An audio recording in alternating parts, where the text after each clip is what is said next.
6 अगस्त 2025 की बात है। सेबी चेयरमैन ने खुद आकर बोला हम डिसमिस कर रहे हैं ये रिपोर्ट्स जो कि यहाँ पर कह रही हैं कर्विंग वीकली एक्सपायरी, हम कोई भी यहाँ पर ना रुकावट नहीं डालेंगे वीकली एक्सपायरी के अंदर। Hi this is Dev and watching traders diary. False and speculative बातें करी जा रही है मार्केट के अंदर एंड वो लगातार हो रही है। अगस्त की बात है, ये सितंबर चल रहा है, आप देखें वापस से घूम फिर के वही बातें आ गई।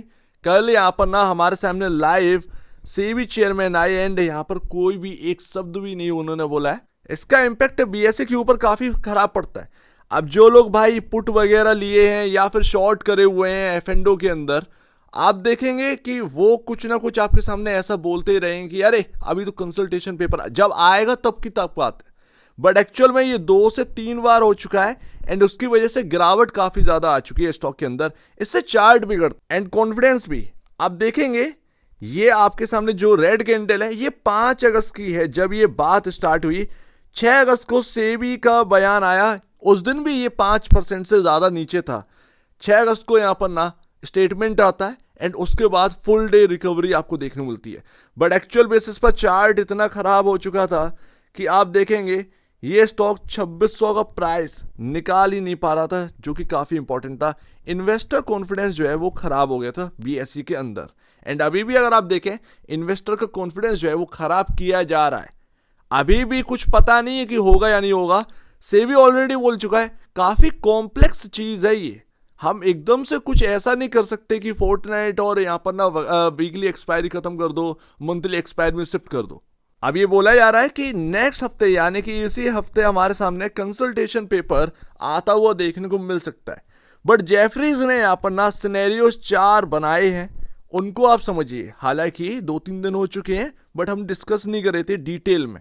आज हम डिस्कस करते हैं क्योंकि उसमें वैल्यू का भी यहाँ पर ना लेना देना है कि इतना पी रेशियो पर ट्रेड कर रहा होगा तो हम डी रेटिंग नहीं कर सकते बीएसई को, ये उनका कहना है। जेफरीज यहाँ पर 4 रिलेटेड सिनेरियोज रखते हैं एंड इम्पैक्ट प्रॉफिटेबिलिटी पर कितना आएगा ये आपके सामने रखे।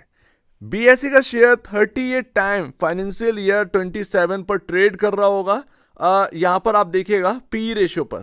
सो दैट जेफरीज यहाँ पर कह रहा है कि रीजनेबल वैल्यूएशन पर ट्रेड कर रहा होगा और लगता नहीं है कि मटेरियल डी रेटिंग करने की जरूरत है। तो ये जेफरीज का कहना है। आने वाले क्वार्टरली अर्निंग्स थोड़े से बेहतर यहाँ पर हो सकते हैं, ऑफकोर्स यहाँ पर बेहतर हो सकते हैं क्योंकि वो ज़्यादा टाइम नहीं रह गया है आपका Q2 के अंदर और Q2 कहीं ना कहीं बेहतरीन निकलना चाहिए। बीएसई का मार्केट शेयर एक्चुअल बेसिस पर बढ़ ही रहा है, घट नहीं रहा है, बढ़ रहा है। और जो थर्सडे इनको हाथ में लगा है तो वो यहाँ पर बताएगा कि अभी Q2 के नंबर कैसे आएंगे। जेफरीज कह रहा है अगर एक्सपायरी शिफ्ट करी जाती है फोर्टनाइटली तो यहाँ पर अगर आप देखेंगे एनएसई और बीएसई दोनों पर इंपैक्ट पड़ेगा। एवरेज डेली टर्नओवर गिरेगा 55% से, प्रीमियम एवरेज डेली टर्नओवर गिरेगा 45%। अब जेफरीज यहां पर कह रहा है कि बीएसई का मार्केट शेयर रिमेन स्टेबल रहेगा अगर फोर्टनाइटली एक्सपायरी रखते हैं।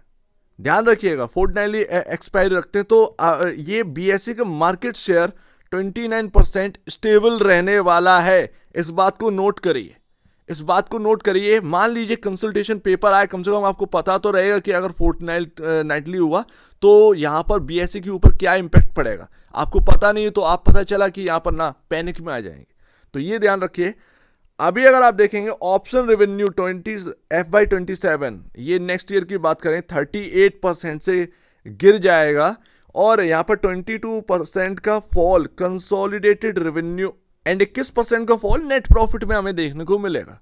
और जब से ये रिपोर्ट आई है बीएसई और नुवामा 15 से 30% गिर चुके हैं हायर साइड से। अगर आप देखेंगे जेफरीज यहां पर बिलीव करता है कि अगर सिनेरियो 1 फोर्टनाइटली अगर यहां पर आता है तो वो भाव के अंदर ऑलरेडी एडजस्टेड है, यानी कि कोई भी स्टॉक के अंदर गिरावट नहीं आनी चाहिए, ऑलरेडी भाव के अंदर है।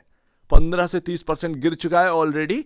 तो ये जेफरीज का कहना है अगर फोर्टनाइटली एक्सपायरी होती है तो बीएसई का मार्केट शेयर स्टेबल रहेगा, गिरावट आएगी ऑप्शन प्रीमियम और वो वगैरह वगैरह में, बट स्टेबल रहेगा और यहाँ पर भाव के अंदर आपके देखने को मिल रहा है। पर यही चीज अगर मंथली एक्सपायरी में जाता है, मान लीजिए सेबी यहाँ पर मंथली एक्सपायरी के लिए अड़ गए, तो यहाँ पर आप ध्यान रखिएगा ऐसे में एडीटीओ जो है वो 80% गिरेगा, प्रीमियम एडीटीओ 70%।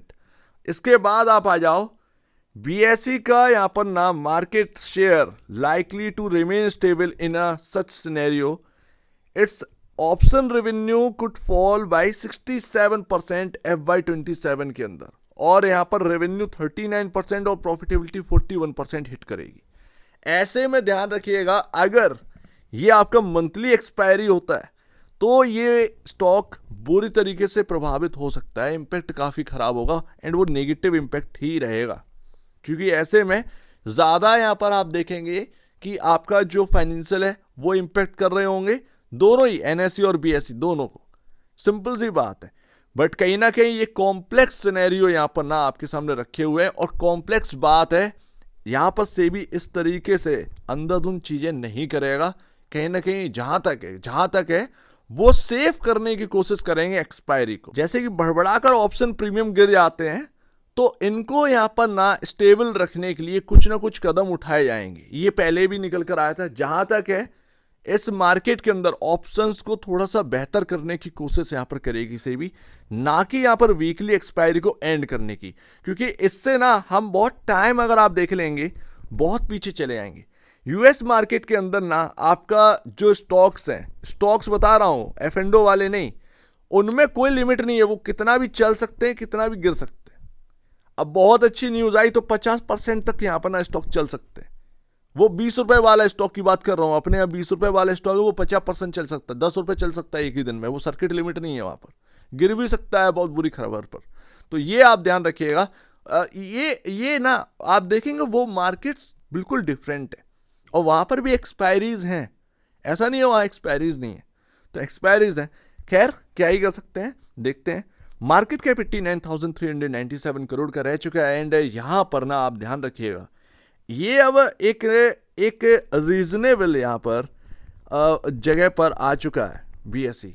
आप इसको इग्नोर नहीं कर सकते। इस भाव पर ऊपरी भाव से टूटा है, वो देखिए 3000 से किस तरीके से टूट कर आया है, बट आप इस भाव पर इग्नोर नहीं कर सकते जहां पर आपका पी रेशियो 55.86 का हो 54.71 के अगेंस्ट। ये उस टाइम क्या पी रेशियो था जब 3000 के आसपास थे, याद करो, वही तो मैं बता रहा हूँ। Price to book value 14.61 time है, अभी ये 12 टाइम यहाँ पर ना छू कर गया। मैंने कल आपके सामने रखी थी बात, मैं आज सिनेरियोस के लिए आपके सामने बात कर रहा हूँ, और कह रहा हूँ मैं आपसे कि ये जो बातें चलती हैं ना, मैं और आप डिस्कस कर चुके हैं बीएसई के बारे में, कभी कोई पॉजिटिव बोला ही नहीं, सब नेगेटिव और सब नेगेटिव बोलते हैं। जितना बोल सकते हैं, जितना घुमा सकते हैं, आप वीडियोस उठाकर देख लीजिए, आपको पता चल जाएगा। तो मैं यहाँ पर ना डायरेक्टली नहीं बोल रहा हूँ, मैं यहाँ पर आपको समझाने की कोशिश कर रहा हूँ कि अपना करिए, जब तक वो सही खबर आ ना जाए तब तक हिलिए मत, अपना पैनिक मत आइए। सिंपल सी बात है, जब खबर आएगी उसको समझकर अपना यहाँ पर ना काम करिए।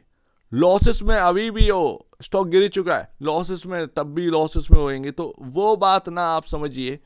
एक कुछ नहीं है, ये थोड़ा ना देखना भी चाहिए कि एफ&ओ में किसी की पोजीशन तो नहीं है कि बार बार वही खबर को लेकर बैठ जाते हैं और एक बार में डिसाइड ही नहीं हो रहा है। भाई कितना सेफ करेंगे, कुछ सेफ नहीं होता है। ऑलरेडी अगर आप देखें जो बकवास से गेम थे वो मार्केट से जा चुके हैं। स्टॉक मार्केट की वैल्यू यहाँ पर ना बढ़ रही है। ड्रीम 11 और वगैरह वगैरह यहाँ पर जो सट्टे, ये प्योर सट्टे थे, ये जा चुके।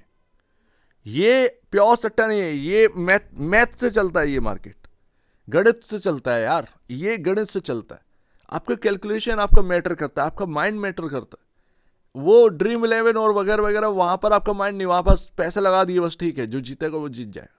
वो टीम बनाना वगैरह वगैरह वो सब चलता है, दिमाग बहुत लगाते हैं लोग, बट एक्चुअल में वो चीज़ बिल्कुल डिफरेंट है। वहाँ कोई मैथमेटिक नहीं है, वो सामने वाला प्लेयर कैसे काम करेगा, ये आपका पूरा मैथमेटिक बेस्ड है। तो ये स्टॉक मार्केट है, वो सट्टा मार्केट बना रखा है। बट अगर आप देखेंगे जो ऑप्शंस है ना, नेक्ड ऑप्शंस है, उनको भी स्ट्रेटेजी के साथ अगर आप काम करेंगे, आप मोस्टली आप लॉसेस में आप दिन नहीं गुजारेंगे, कुछ ना कुछ आप महीने पर उठाकर ही लेकर जाएंगे पैसा। तो ये सबसे बड़ी बात आ जाती है। खैर क्या ही है, अभी अगर आप देखेंगे लास्ट रेंज ध्यान रखिए, हम एक रेंज से नीचे 1212, कल मंडे के दिन ना थोड़ा सा रिकवरी देखने को मिल जाए तो कोई बड़ी बात नहीं है। होएगा या नहीं होगा देखते हैं। थोड़ा सा यहाँ पर अनिश्चितता है कि भाई कंसल्टेशन पेपर आएगा, कुछ बोला नहीं है। सेबी प्रेस कॉन्फ्रेंस में कुछ भी नहीं बोला। एक तो यार इतना लंबे टाइम बाद एक बेहतरीन सेबी यहाँ पर ना चेयरमैन मिले हैं, सीधे साधे, ज़्यादा कुछ बोल रहे नहीं है। बात सिंपल सी है, वो फायदा उठाया जा रहा है चुप्पी का। वो कोई भी कुछ भी आकर ना ढिंडोरा पीटने लगता है, ये है वो है, ये हो जाएगा वो हो जाएगा, होता कुछ नहीं है। और वो कंसल्टेशन पेपर आएगा, और मैं तो यहाँ पर कहता हूँ मंथली अगर हो भी जाएगी ना, तब भी जो एक अनुमान लगा रहे हैं भाई, कोई अनुमान लगाने की जरूरत नहीं, वो और ही ज़्यादा अच्छा सेफ प्ले करेगा, उसमें भी वॉल्यूम उतना ही रहना है। एक दिख रहा है ना कि क्योंकि उसमें ना प्रीमियम की बात आ जाती ना, तो लोग जो है वो और ज़्यादा यहाँ पर टाइमिंग मिलेगी। यहाँ क्या है, वीकली आते आते प्रीमियम चले जाते हैं एंड वगैरह वगैरह, टाइम नहीं रहता है। बट आप सिनेरियोज आप बना रखे मार्केट में कि इस वक्त पर यहाँ पर इतना, यहाँ पर ना मेरे को निफ्टी का प्राइस दिख रहा है, तो कम से कम इजीली आराम से आप बीएसई और एनएसई में ट्रेड तो कर सकते हैं कि भाई सेंसेक्स का भाव मुझे इतना दिख रहा है नेक्स्ट वीक, तो आज से ही यहाँ पर ना पोजीशन बनाना स्टार्ट करी। तो वो मैं आपको बता रहा हूँ, खैर देखने की बात है, बट अभी भी स्टिल अपने हिसाब से चलिएगा। अभी हम 2212 और 2290 से नीचे हैं, बट एक इंपॉर्टेंट रेंज जो आपका यहाँ पर ना सपोर्ट करने के लिए बैठी है, जिससे आप घूमें 2072। मैं आपको बार बार ये बता रहा हूं कि इनको नोट कर लो, बना लो, समझ रहे ना, ये काफ़ी इंपॉर्टेंट जगह है। ये अगर जगह एरिया इंपॉर्टेंट नहीं होता, आप घूमते नहीं यहाँ से। जब तक ये आपका स्क्रीन पर है ना ये रेंज, तब तक कोई छू भी नहीं सकता। और ये ना ऊपरी ओर से 3000 से जब ये गिरा था, मैंने आपसे क्या बोला था उस वक्त, 3000 पर कुछ बुक कर लेना। एनएसई का जब वो आईपीओ का पीक टाइम चल रहा था, जो एक बजिंग का, तो उसका मैं आपको बता रहा हूँ। और बीएसई के ऊपर सब बोलते रहते हैं हाई वैल्यूशन, ये वैल्यूशन वो वैल्यूशन, बट एक साइड अगर एनएसई की तरफ देख लीजिए तो क्या वो हाई वैल्यूशन नहीं है क्या? तो बात इतनी सी आ जाती है, ये थोड़ा सा नोट करिए। बाकी जो होगा नेक्स्ट वीक, इस हफ्ते, वो देखना पड़ेगा भैया क्या है क्या नहीं है। और अगर कुछ ना हुआ तो एक सॉलिड रिकवरी कहीं ना कहीं बीएसई के स्टॉक के अंदर आना चाहिए, क्योंकि आने वाले क्वार्टरली नंबर्स कहीं ना कहीं बेहतरीन आ सकते हैं। जो यहाँ पर थर्सडे एक्सपायरी आइकॉनिक डे इनके हाथ में है, ये भी भूलना नहीं चाहिए। सो उम्मीद है कुछ आपको समझ में आया होगा। 2400 के ऊपर एक सेफेस्ट और पॉजिटिव प्ले कहीं ना कहीं बीएसई के अंदर, या एक रिकवरी का आप कह सकते हैं, बनता हुआ नजर आ सकता है, इसको निकालना जरूरी है। सो उम्मीद है कुछ आपको समझ में आया होगा। एक बार नेवे से पहले आप पेशेंस पहले अपने ब्रोकर एडवाइस से जरूर सलाह लीजिएगा। खुद की स्टडी करेगा, उससे बेहतर कुछ भी नहीं है, खुद की स्टडी मस्त है। तो आप दीजिए वीडियो देखिए, वो तो धन्यवाद दोस्तों।